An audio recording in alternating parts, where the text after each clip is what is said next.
Hittil i år har Telenor stoppet over 20 millioner svindelanrop. Vet du hvilke nummer du kan stole på?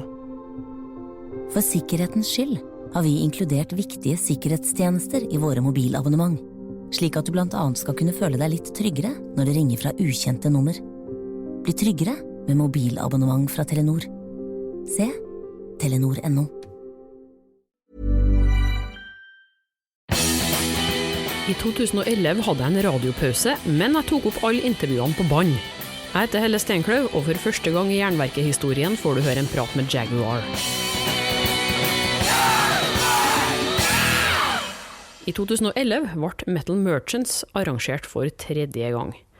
Jeg tok med meg opptakeren og gjorde en del intervju for Eternal Terror, og opptakene ble nøyaktig transkribert og lagt ut som tekst etterpå. Når jeg traff britiske Jaguar, så streika opptakeren, og vi ble jaget opp og ned på Rockefeller og hadde egentlig ikke noe plass å gjøre intervjuet. Jeg vet ikke hvor mange forsøk vi gjorde før det ble sånn noenlunde ferdig. Du får høre resultatet akkurat sånn som det ble, etter en liten beskjed. For det er ikke gratis å lage podcast, og det er dessverre ikke noen millionlønninger å spore ennå heller. Så hvis du vil støtte Jernverket med et par slanter, kan du bidra med et månedlig valgfritt beløp via patreon.com/jernverket, eller send noen kroner via Vipps-nummer 567438. All informasjon står nederst i episodebeskrivelser, med en lenke som fører deg rett inn på siden. Tusen takk for alle bidragene, det er med på å holde Jernverket i live. Og her kommer Gary Peppard og resten av Jaguar.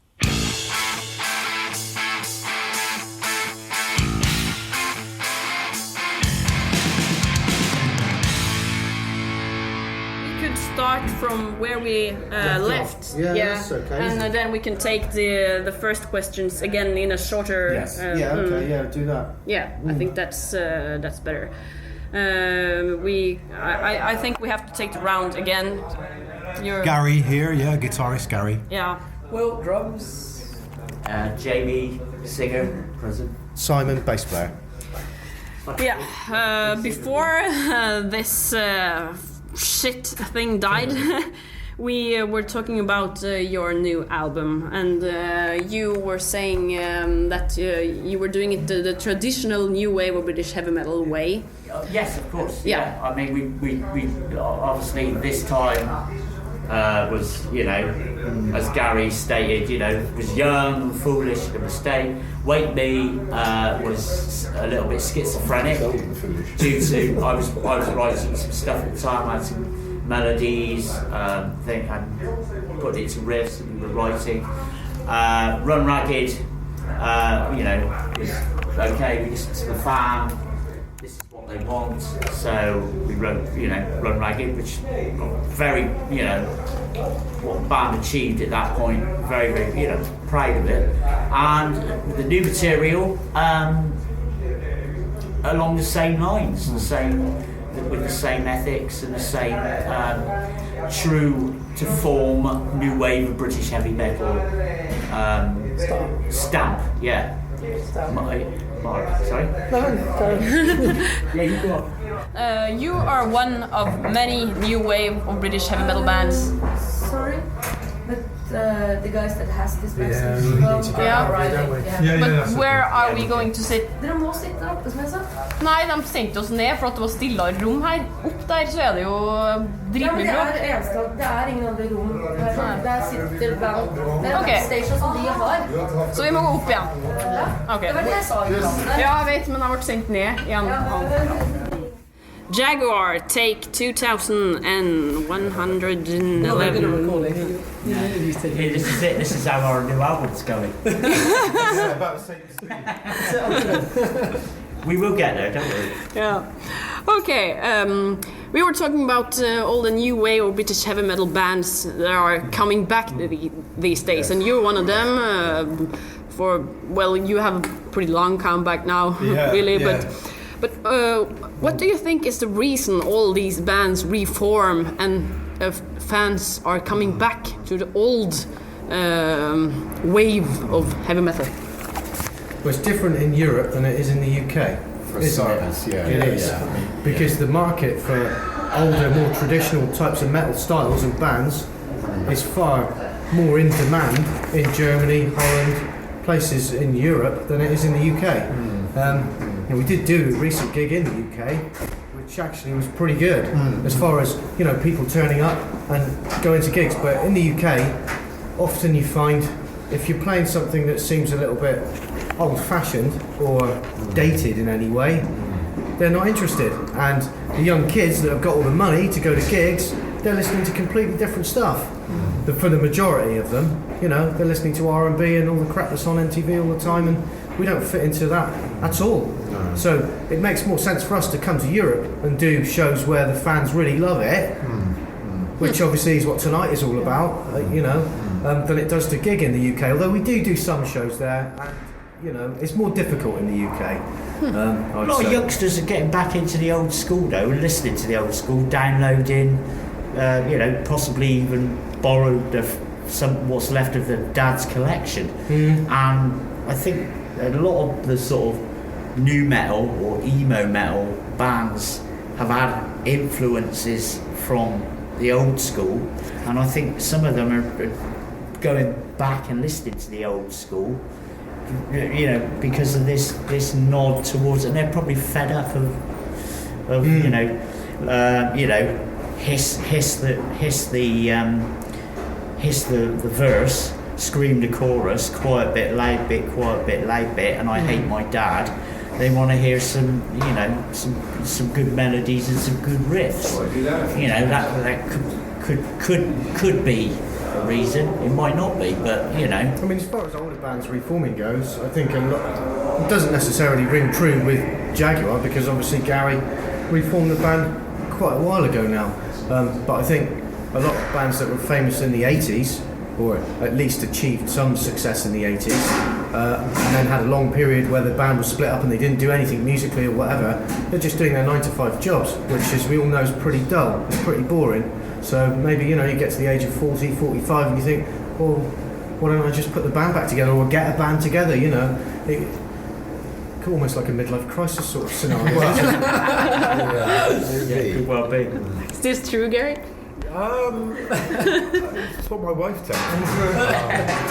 So it must be true. I mean, we're a bit different though, aren't we, really? Because, all right, we'll wear jeans and t-shirts and what have you, and, boots on stage, but, we've gigged with bands that, Gary knew from first time round, not mentioning any names, but they got, they're sort of 45, 50-year-old guys, and they've got big, sort of the bondage gear on and metal gear on, and do you know what I mean? Their hair's all falling out, and they look like your granddad, except they're all done up in metal gear. Yeah. Oh, we always tend to think that's a little bit ridiculous for us. I guess I'd feel uncomfortable if the band said, you must have this metal image, you must have a bullet belt, you must have leather trousers, you must have studs all the way up. I'd probably be going, well, I ain't going to wear that. Yeah. Because I feel stupid. We never have. And we never have. And sometimes, when we find ourselves backstage at festivals, where there's lots of other bands playing, we sort of sit there going, well, this is great. We're all wearing our sensible coats. And I nearly get my eye scratched out by somebody in with nails jutting out everywhere. So we don't follow the image strictly to the letter of the law. It's how you play. I mean, people want metal. It's all about and they the music. can dress up in their finery, and they can come and they can be part of the show. If they want to come up on stage and play air guitar, they're more than welcome. Because we wouldn't be like tonight here where we are if it wasn't for people paying on the door. And the real show is the time we're on the stage. We don't live a heavy metal lifestyle. As in, we don't. My house is not a shrine to Satan. It's a normal. None of our houses are. It's a normal house. But when we play, we like to get out and play, don't we? Yeah. It's all about the music. It is all about the music, and and people enjoy it and show their appreciation. We'll travel hundreds of miles, won't we? Thousands, mate. Yeah, just to do, just put a show on, basically. Yeah. And that's what it's all about. The trips are often very long into Europe. This one is an exception, really, because we were flying. We don't normally fly, do we? I normally drive everybody. We drive into Europe. Wow, that's old school. Yeah. I spend a lot of hours on the road. I got a big black four-wheel drive bus, specially designed to take us anywhere. Snow, ice. If people are going to be there waiting for a band, we would be there to play. That's, that's the dedication. But it's not, But having said that, obviously it's not a shrine to Satan. We don't advocate devil worship. But it's what we do basically, and it's all worthwhile. See everybody there. And they can wear their studs and their leather jackets, and they can throw their hair around and have a good time. And we'll do the same thing. What's your favorite new wave act beside from yourself? A favourite NWOBHM band, you mean? Yeah, new wave of British heavy metal band. Diamond Head, I'd say. Diamond Head and Raven, my two favourites. And the rest of you?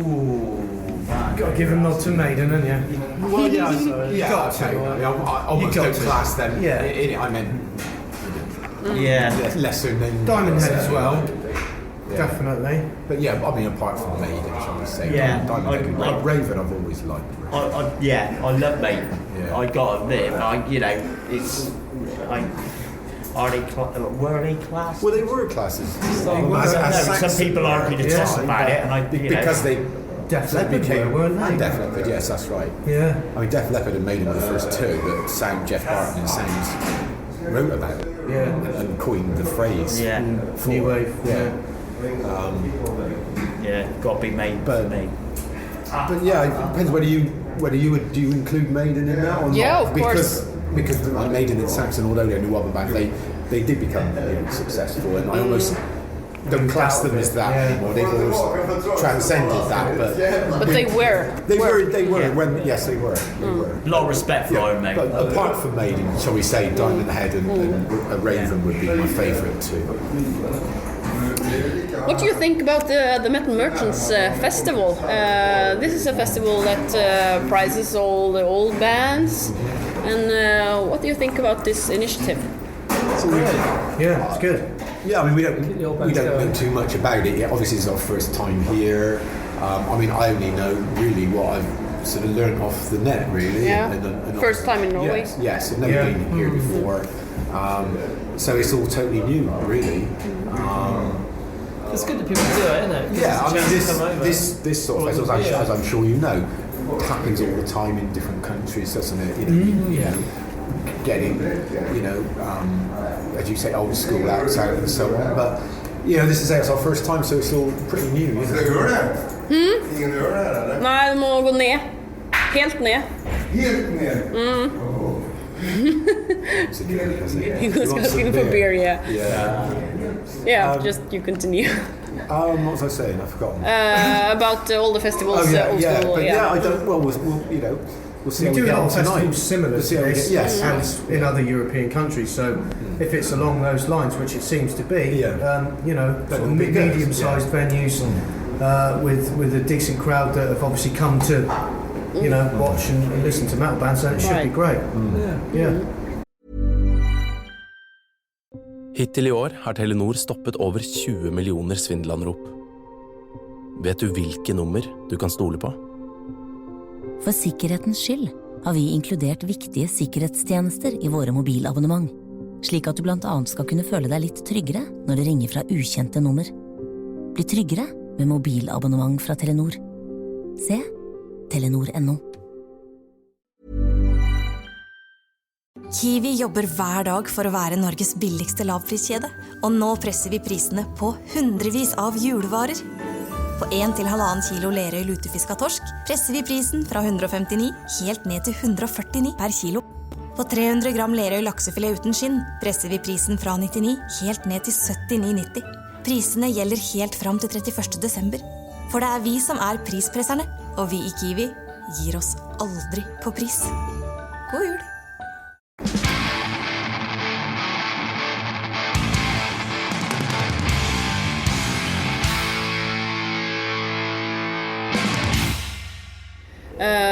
I think I have asked almost all my questions, but should we just shortly touch all first? Yeah.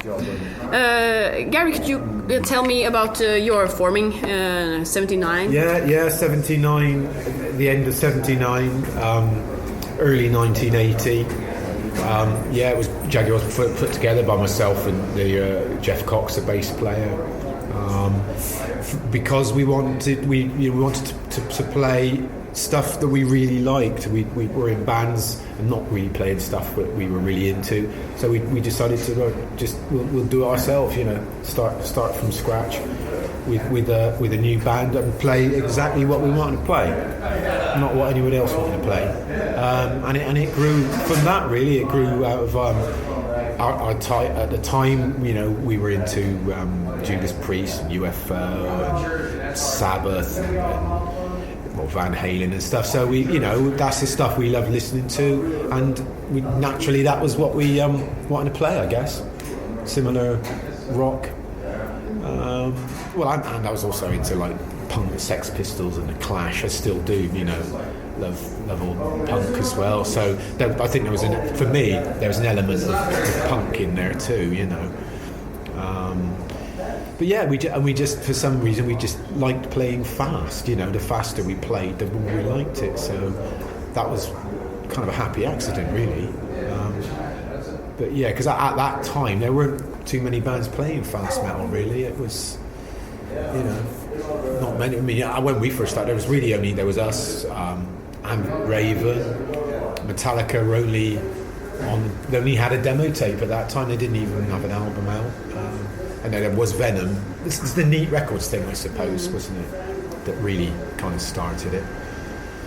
Yeah, because you got a contract with Neat Records after you had given out the Backstreet Woman single. Yes, that's right. Yeah, I mean we happened to be doing some gigs in Holland actually with Raven, and the guy who owned Neat, Dave Wood, was there with him with Raven, and of course he saw us. Liked it and and said, "Do you want to do a single? We'll see how it goes." Well, kind of single EP sort of thing. Yeah. So it kind of grew out of that really. But yes, we were with Neat. But a lot of people now say, Neat were perhaps the start of New Wobbham, as it were. But yeah. And then you came in 1983 with your debut album, Power Games. Yes. Yeah. And this is a great album. Thank you. But what was I going to say? How did you come up with this album? How did you I'm falling totally out of this. Concept? Yeah. What's the concept behind this album? Well, there isn't a concept. There's no concept as such. It was just, I guess, a collection of the songs that we had at that point. We just like the name, the phrase "Power Games." Although I wasn't very impressed with the cover that Neat actually came up with. That wasn't what we had in mind. It's one of the worst covers I've seen. Sorry, but it is bad. You're right. I mean, it's poor. But of course, what happened there was we sent Neat a drawing, if you like, of it. Jeff, who was very good at art, actually did a drawing of the cover as you know it now. We said to Neat, "That's what we want," and what you see is what they came up with. But they never showed it to me. The first time I saw it was in a record shop, and I was like, "Oh my god!" Yeah. So I didn't get a chance to. You didn't complain, did you? Really? I didn't get a chance to complain about it. It was too late. It was out there. They didn't consult with me. It looks like a printed tea towel. Well, it's. Yeah. Yeah, it's not. It's probably. Yeah. I mean, when Neat put out the CD of it, they changed it slightly. I think they darkened it, digitally, computer enhanced it. If you've got 3D glasses, it stands but it wasn't what we had in mind. But earlier today we talked about your change between Power Games and this time from the year after. Yeah. And you were telling me about why you did this change and that you regret. Well, yeah, it was, hindsight is a great thing, obviously, and it was a mistake to do that, clearly. But we didn't change for any particular reason, no specific reason, just simply the fact that we were listening to stuff like U2 and so on, and that kind of crept into our songwriting, and we just considered that those songs to be better songs, and we were very young, and as I mentioned, no one said to us, look, guys, I don't think you should do this. No one said don't do it, you idiots. But we did. But we didn't. There was no plan. It just happened. Just happened on its own, sort of thing. I wish it hadn't, but it's too late now. But yeah, it just happened because we were young and writing what we thought were better songs, catchier songs, poppy songs. I'm still proud of the album, but it wasn't a great idea. But then you split up and you came back again 15 years later, 1998. Yeah. And after this, you came with the schizophrenic album Wake Me. Yes. You could short just about this Wake Me album and Run Ragged. Yeah. So I just can. Well, as we mentioned earlier on. Nei? Jeg prøvde I stad, men det var ingen. Yeah, as we mentioned earlier on, Wake Me was a mixture of, perhaps slight mixture of styles and influences, which looking back on that, perhaps we shouldn't have done. But we didn't realise what people wanted from us then. But as Jamie previously mentioned, we learned lessons from that. We took that forward into Run Ragged, which really was. I wish, in a way, Run Ragged had been Wake Me, if you like. Yeah. In terms of our start, our restart. Not long after we Jaguar reformed. We didn't really know each other very well. We didn't know each other. No. Stuff like the title track Wake Me. I had the ideas, lyrics, bit of social commentary. And there was that kind of aggressive, forceful, punky rap element, and then the melodic chorus, which the chorus came first, and a few others. Then Jeff had written a few and had his ideas, and we all worked together to put an album together. Like I said, we were all pretty proud of the songs individually, but as a package, it's. As you said, and we would agree with you, schizophrenic way that it goes together. It was again going back to this time. Really, it was just the wrong thing. We hadn't really as a reformed band. We hadn't done enough gigs in Europe to realise that the old school metal scene was still thriving, and that's what the Jaguar fan really wanted. We thought they wanted, like I said earlier on, really. That's in short, and that's where that mistake came. But obviously, with Run Ragged. I don't know. Oh right, okay. I need to speak to him. Sorry. But no, that's not Stian. He's the big guy. Oh right, okay. Sorry. But we're soon finished here now. I think we got your new album plans on tape. Yeah. Yes. Yeah, because that was after the accident. Yeah. So I think we have been through everything. It was just a story of how you got into the band. That's the only thing we have left. Yes, yeah. If you want to. Yeah, because Gary is the only original member. Boys, stop it. How I ended up here? Well, he wonders why he did. Jeff, original bass player, reformed in '98. He couldn't stay. Did he reformed? So he left. Like a Scampy tail. Yeah. Then Darren came in. The only serious member in the band. Yeah.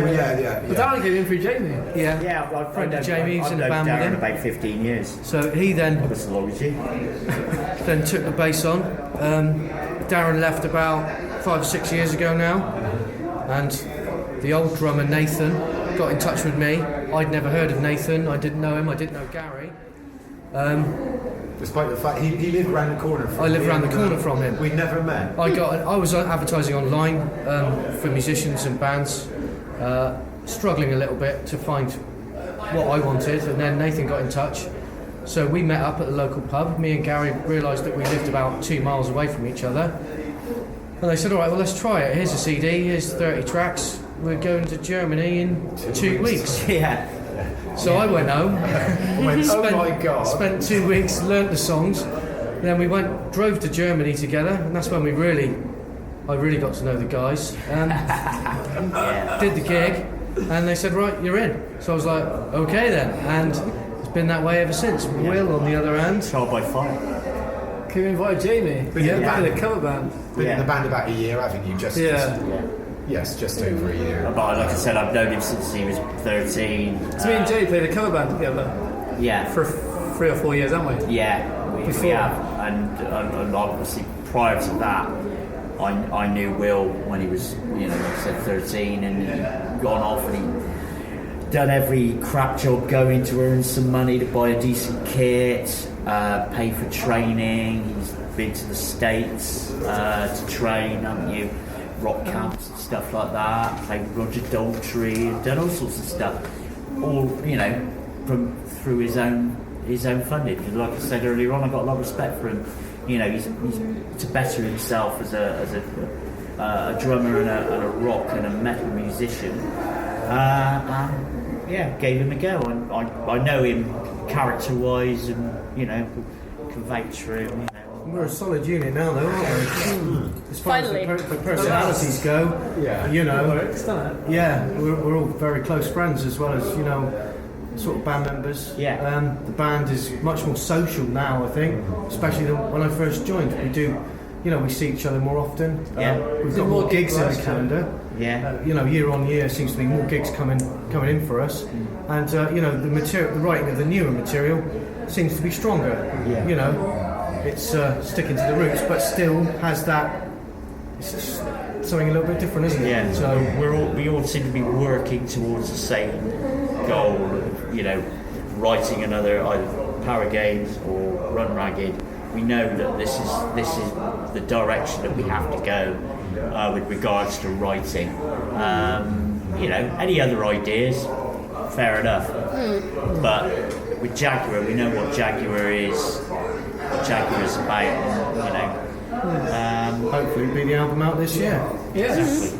Exactly. Yeah.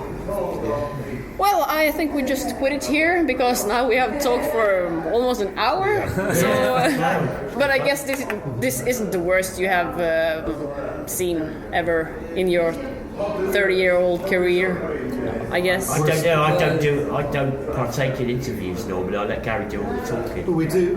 Normally interviews I do, via email these days. Sometimes phone. Someone will ring me. But I tend to do them simply because I'm, the original member of the band.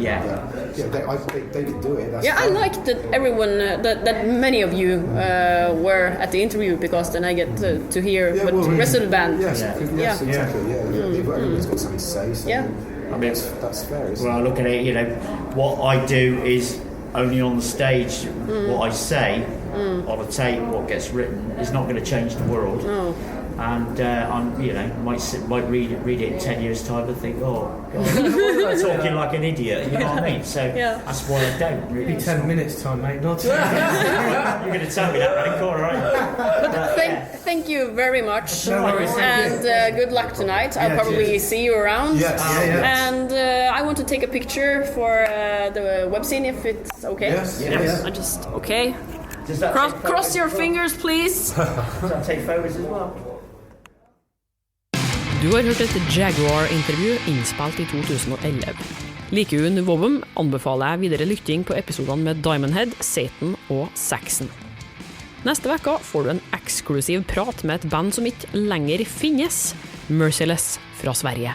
Vi skulle inte haft kultstatus eller den statusen vi har om vi hade gjort som en Tund och dem. Alltså att kanske det mer hade varit ett seriöst band som det gick bra för. Nu är det ju nästan lite Anvil-grej liksom. Abonner på Jernverket podcast via podcast-app eller gå inn på jernverket.com. Hvis du vil bidra med litt penger for at jeg skal kunne fortsette, kan du gi støtte via Patreon eller Vips. Det er også kult om du slenger inn en god anmeldelse av podden der du lytter, for du må spre det glade budskapet, vet du. Og husk på å følge Jernverket på Instagram og Facebook, og til og med YouTube for konkurranser, diskusjoner og musikalske tips.